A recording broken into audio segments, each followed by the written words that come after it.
So, Isabella. A few days ago, I asked all subscribers on my channel to rate how you found Isabella to be, and these are the results you shared. Over 30 of you voted, and what we can see from this is that at least half of you think Isabella is trash, or at the very best, hard to use. Good to see half of you think she's amazing. We'll get into that in just a little bit. The first thing that comes to mind of why she's so great is because she starts with energy.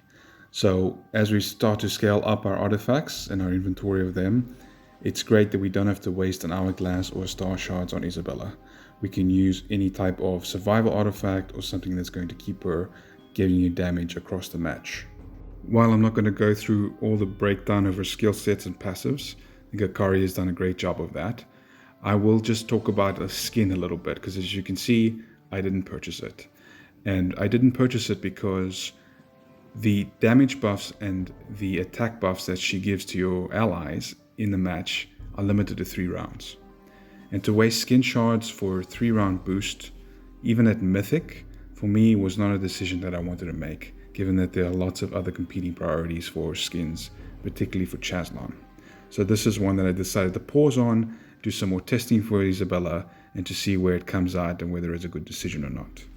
Some of the testing that I started with, which you can check out on my channel, was for Shadow Maze, just using her as a replacement for some other heroes, particularly for some players that are new or decided to waste all their keys on Isabella to build her up, and just to see what strength she brings to modes like PVE, Shadow Maze, and Void Cage. I also have a dedicated video to see how she does for Void Boss damage, and given that she's supposed to be a damage buffer, I recommend checking that out, because my experience of her was that she didn't boost it so much. So if she doesn't help in Void that much, is she useful for Planet Trial? Well, from what you can see here, I've completed already all of the Planet Trials to 300, so it's not a fair comparison. However, when I try to replace some of my stronger heroes with Isabella and some weaker lineup, she still didn't turn out being MVP. In fact, you should check out this video where it shows her being dominated by Cosmic Freya. So if she's not helpful in Planet Trial, what about Lord God Trial? This one is an interesting mode. There's not a great many rewards. I actually wanted to showcase Isabella getting through the 30 rounds, but she ended up dying. So that's also another point that I wanted to flag, is that if the hero you're going to invest in dies really easily for PvE modes, then they're not really helpful for things that you're going to be doing regularly. This mode itself is not always worth taking that seriously. The only rewards that you get are really at the top 3, which if you have some high VIP players on your server, it's really quite rare that you're ever going to get that high. So investing in a hero for single target damage from one of the Hell or Horde factions is not probably the best use of your resources.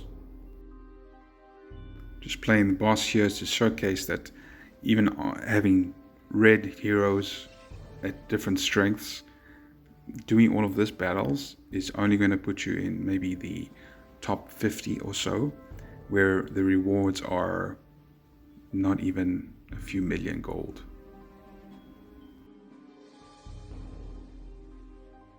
Yeah, we'll just be doing it for 2 to 3 million gold. It's not worth your time. The only reason I recommend completing God Pass is to complete the pass so that you can get the bonuses from there directly versus aiming for the rewards here. So we've looked at Interstellar, we've looked at Planet Trial. Is she useful for Expedition? I would say somewhat.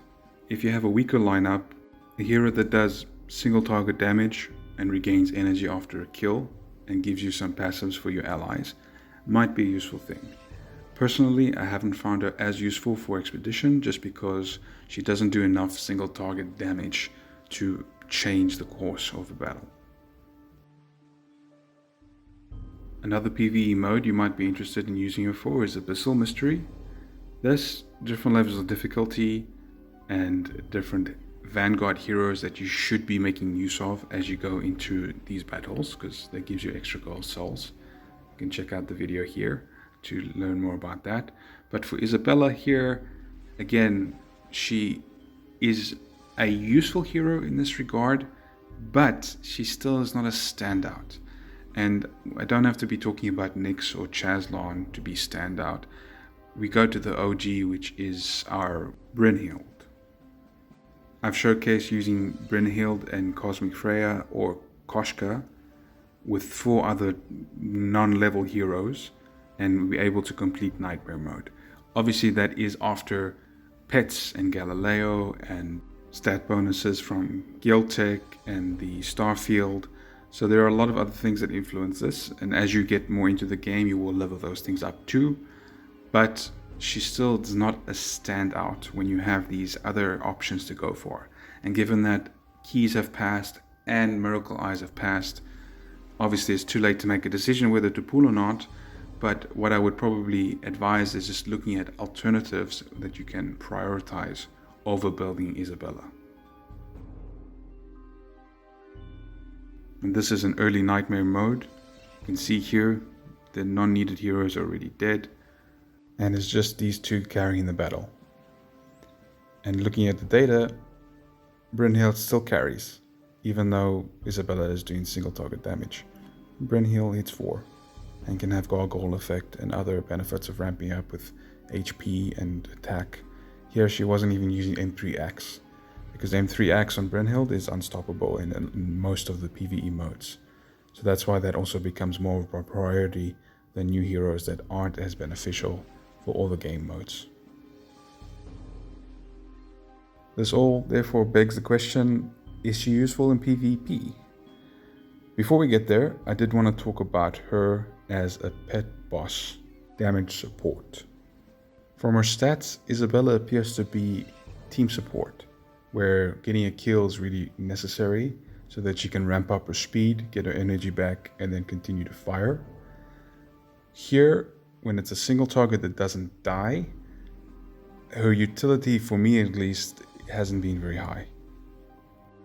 I've experimented with different setups, replacing her for Koshka, swapping her out for my Sizer, swapping her out for a second Skald.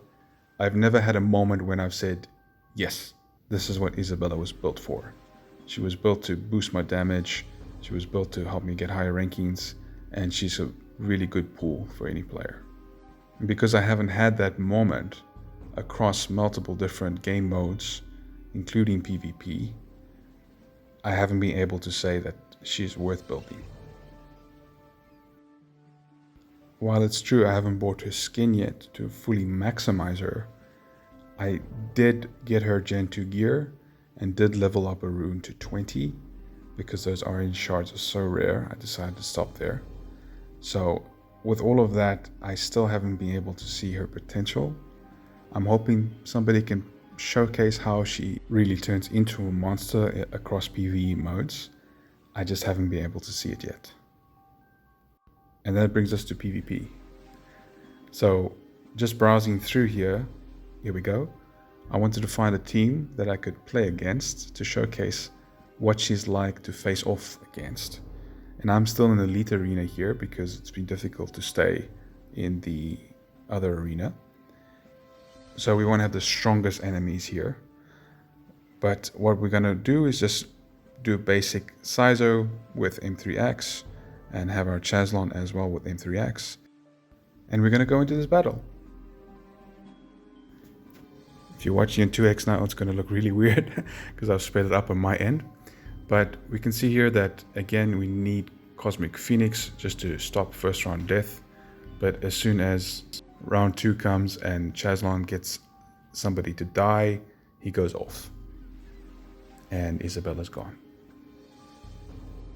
I'm browsing through here in Elite Arena to find another opponent to go up against. And you can see it's difficult to find teams that are using Isabella. And while this is not at the highest level of the arena, it's still pretty evident from the fact that she's not ubiquitous across players that people are not being able to find her very useful in PvP or to be able to maximize her against the current setup of heroes.